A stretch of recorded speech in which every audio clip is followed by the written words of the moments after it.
my biggest nightmare happened. 2 days after we got home from Arizona, we were riding this high and just moving about, reacclimating into our home and our routine. And I was making dinner, and Kyle was like, I really want to go for a walk. I was like, okay, go for it. Dinner will be ready in about 15 minutes. He's like, okay, I'll be back around then. And no big deal. I made sure that he had his phone and he had it off on his walk. Well, 20 minutes go by and he's not home. And I don't think much of it. I just think, oh, he's probably going to be home soon. But I just wanted to get a gauge of, should I keep the food warm or should I plate the food so that it's ready as soon as he comes home? And I call him just to see, and he doesn't answer. I'm like, that's kind of weird. So I try again. He doesn't answer. And I'm like, okay, that's really odd. Something is not right. And I know that he didn't leave his phone behind because I, one, can't hear it ringing, and two, I made sure that he had it. And so I call him for a third time, and he finally answers, and he is incoherent. He's just like not able to get any words out that make any sense. And at that point in time, I knew that he had had a seizure. And I have never put my shoes on. I have never run out of my house so freaking fast. And I asked him, did you take a left or did you take a right out of the driveway? And he's trying to talk, and I'm like, can you say yes or no answers? And I said, did you go left? And he said yes, which is normally the way that he would go. So I head that way because if you take a left out of our driveway, there's a trailhead that way. And that is the trail that he normally goes when he goes for a walk by himself. And so I go that way and I say, are you by the road? And he says, yes. And then I say, are you on the trail? And he says, yes.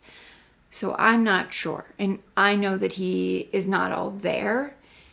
So I head down the trail thinking that that's where he's going to be, and I can't find him. I looked all along the road to get to the trail, couldn't find him. So I'm freaking out because I also asked him, are you hurt? And he said yes. So I don't know how severely he's hurt. I don't know what is going on, and I have no idea where he is.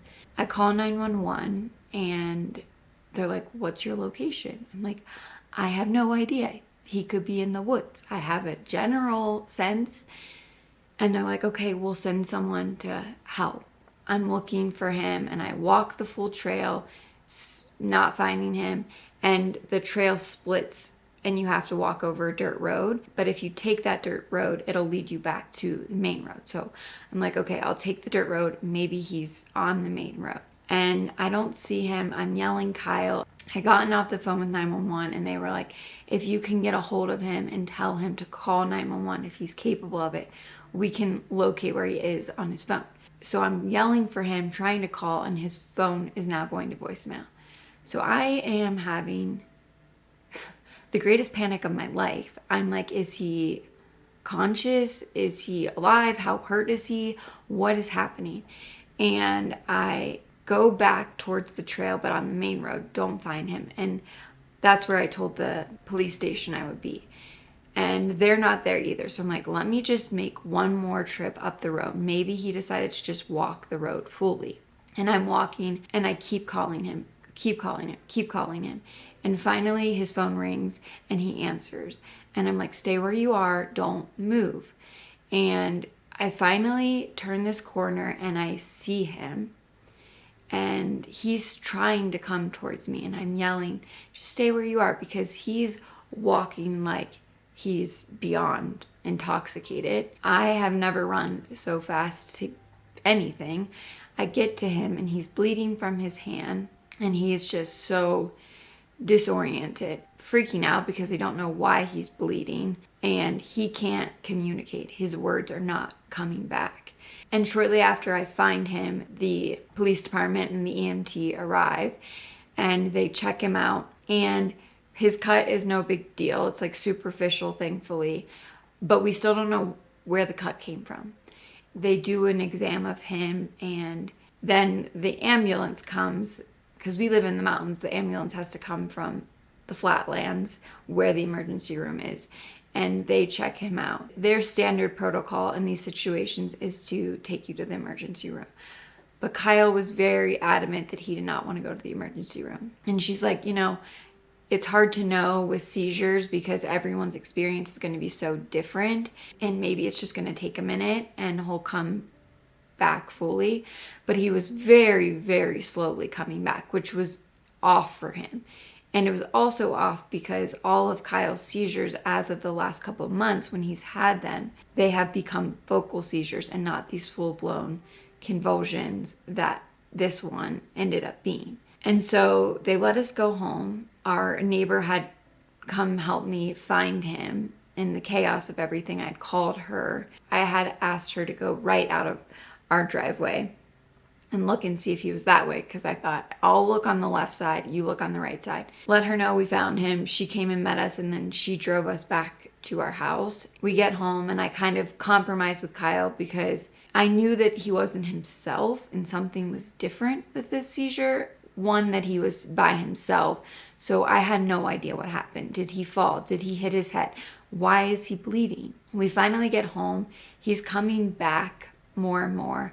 He's finally able to tell me how he cut his hand.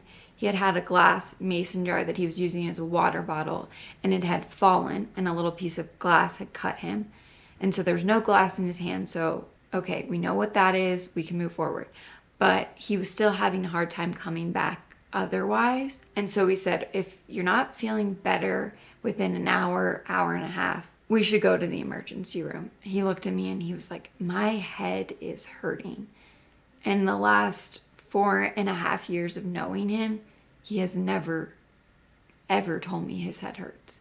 And so I knew something was different. And then he was like, the lights are really bothering my eyes. It's like, I know you don't want to go, and I don't want to go to the emergency either. On the weekend at 10 o'clock at night, I know that it's going to be crazy, but I think we need to go for peace of mind to know that hopefully nothing's wrong. But if something is, I'd rather not sleep on it. So we drove down the mountain, we got to the emergency room, they got him back so swiftly, they got him a CAT scan, and then we just waited for results of that and blood work, and everything came back normal. Every single thing came back normal. So they said, even though Kyle's normal, of not having headaches, not having light sensitivity after seizures is his normal, that is not the general normal. Most people do have headaches and do have sensitivity to light after seizures. So that is not abnormal for the general population. And that was likely just that postictal symptom that he was experiencing this go around. And so thankfully he's okay. And the couple days after seizure, he still has a hard time finding words. Like, he can speak, but he'll just search for words a little longer. And so he's still kind of in that state. It was one of the most gutting, traumatizing moments of my life because it was one of my biggest fears unlocked. I understand Kyle wants independence and he wants autonomy. He's not able to drive, and to be able to go for a walk by yourself is like one little thing that you can do for yourself. And I think that him having that is so important. But every time he leaves the house and I stay back, I get anxious and I worry, is something gonna happen? And then he comes home and then I can breathe a little easier. And I'm glad that it was not serious, that he is okay. And it showed me that things happen and it's okay. But it was traumatizing, and I feel extra sensitive and extra raw and just extra protective of him, of just wanting to make sure he's okay. But as we were driving up the mountain, coming home from the emergency room, I just had this saying come out of me that felt so true of this might be your last seizure you ever have. And maybe you just needed to go out with a bang, and now we don't have to hopefully worry about this, because soon this tumor that is causing these seizures, because where it's pressing and the swelling is causing these seizures, because that's going to be taken out, this could all be gone. all of these seizures could be gone. And that makes this whole thing like a little easier to move through, a little easier to process. And I'm just so glad that he's okay. It was a trip. It was scary as all can be, not knowing if he was okay. But he is okay. And that I am so grateful for.